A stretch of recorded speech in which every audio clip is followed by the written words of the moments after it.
Olá, alunos queridos. Boa noite. Vamos começar então mais uma aula aqui de raciocínio lógico, ok?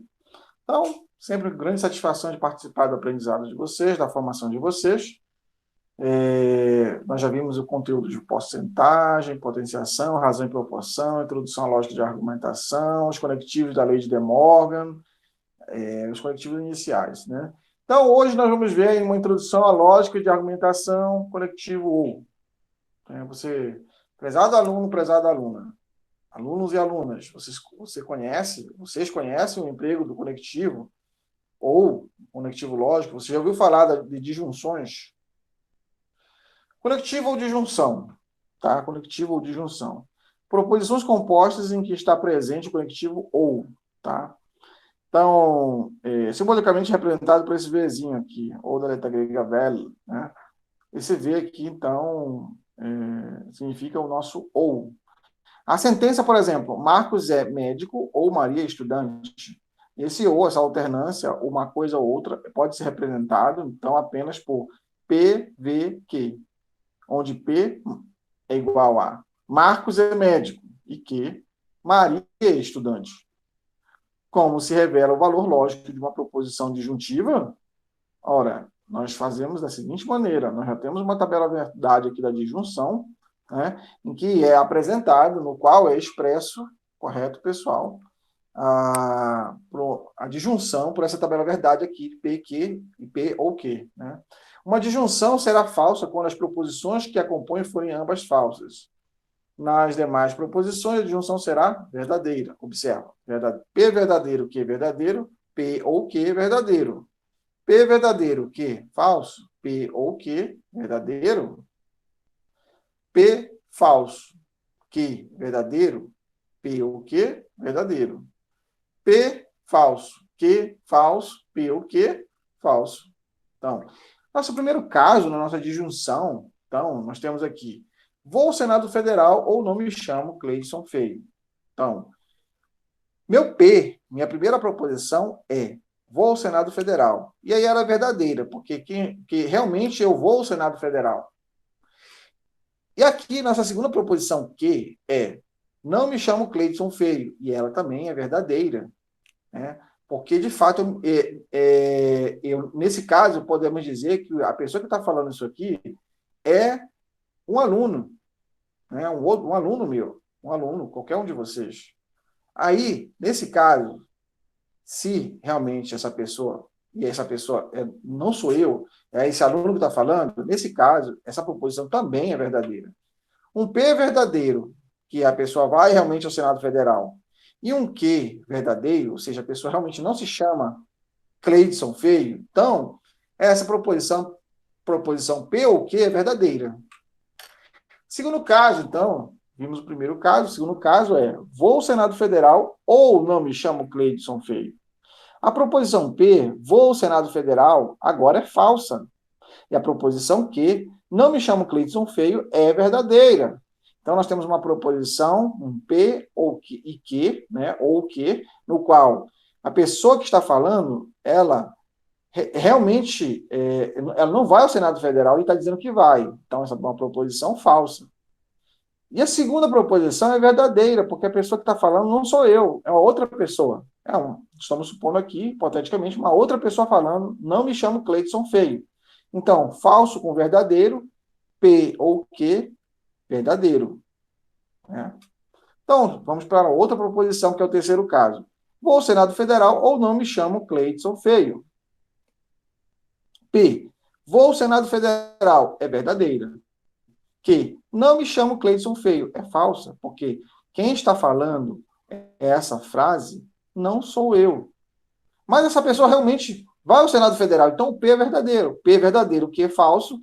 P ou Q, verdadeiro. P, V, Q, ou seja, P ou Q, verdadeiro. Quarto caso. No nosso quarto caso, a frase vou ao Senado Federal, não me chamo Cleidson Feio, a primeira proposição, ela é falsa, porque quem está falando que vai ao Senado Federal realmente não vai. E a segunda proposição, que não me chamo Cleidson Feio, é falsa, porque agora nós vamos entender, e nesse caso, que quem está falando essa frase sou eu. E no momento que eu digo que eu não me chamo Cleidson Feio, isso é uma proposição falsa, certo?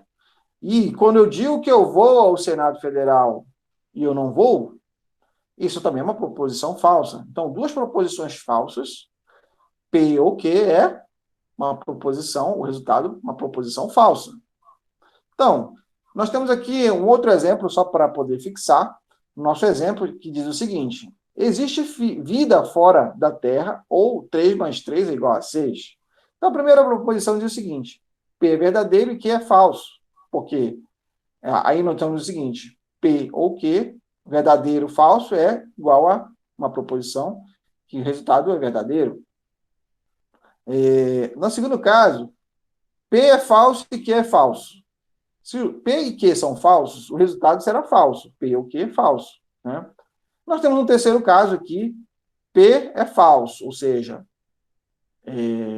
digamos que existisse realmente vida alienígena, vida fora da Terra. E aí você diz aqui também que Q é verdadeiro. E realmente Q é verdadeiro. 3 mais 3 realmente é igual a 6. Então, verdadeiro, falso e verdadeiro é igual a o resultado verdadeiro. Né? E agora, quando você diz assim, P é verdadeiro, só que o seu Q, ele também é verdadeiro. Verdadeiro, verdadeiro, ou seja, existe vida fora da Terra, e Q realmente é verdadeiro, ou seja, 3 mais 3 é igual a 6. Então, P ou Q é verdadeiro. Observa aqui na segunda questão, só uma observação, nós sabemos que 3 mais 3 é 6, né? Mas, digamos que nós assumíssemos outro valor, né, no qual fosse 3 mais 5, né, aí realmente não era 6, né, para realmente ficar de acordo com o nosso exemplo, para ficar falso. Né? Outro exemplo que poderemos ajustar, porque são exemplos aqui hipotéticos, é o primeiro, realmente também, no qual a segunda proposição, nosso Q é falso, ou seja, 3 mais 5, né, 8. Então, aqui estou dizendo que 3 mais 3 é 6. Né? Mas 3 mais 5, 8. Então, é falso. Tá? Então, são exemplos que nós estamos dando aqui apenas para expressar a relação da tabela verdade. Tá? Para fixar, lembremos da promessa de um pai a um filho: eu te darei uma pipa ou te darei um videogame. Nesse caso, a criança já sabe de antemão que a promessa é por apenas um dos presentes, pipa ou videogame. Ganhando de presente apenas um deles, a promessa do pai já valeu, né? Já foi verdadeiro, né? Correto? Então, nós temos um outro caso aqui, né?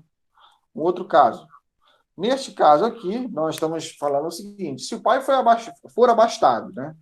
Então ele tem dinheiro, tem condições financeiras boas, né? Muito boa. E resolver dar os 2 presentes, pense na cara do menino, feliz ou triste? Felicíssimo, com certeza. A promessa foi mais do que cumprida. Só haverá um caso, todavia, em que a promessa não se cumprirá. Se o pai esquecer o presente e não der nem a pipa, nem o videogame, terá sido falso toda a disjunção. Então, nós temos uma representação aqui da união de conjuntos, só para fixar, né?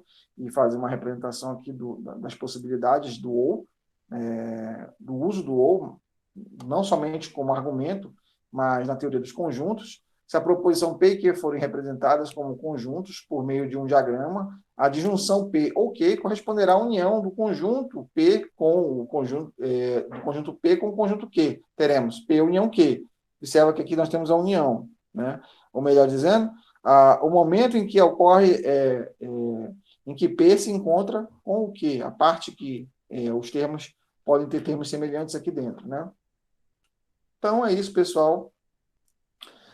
Obrigado por este momento de aula, né?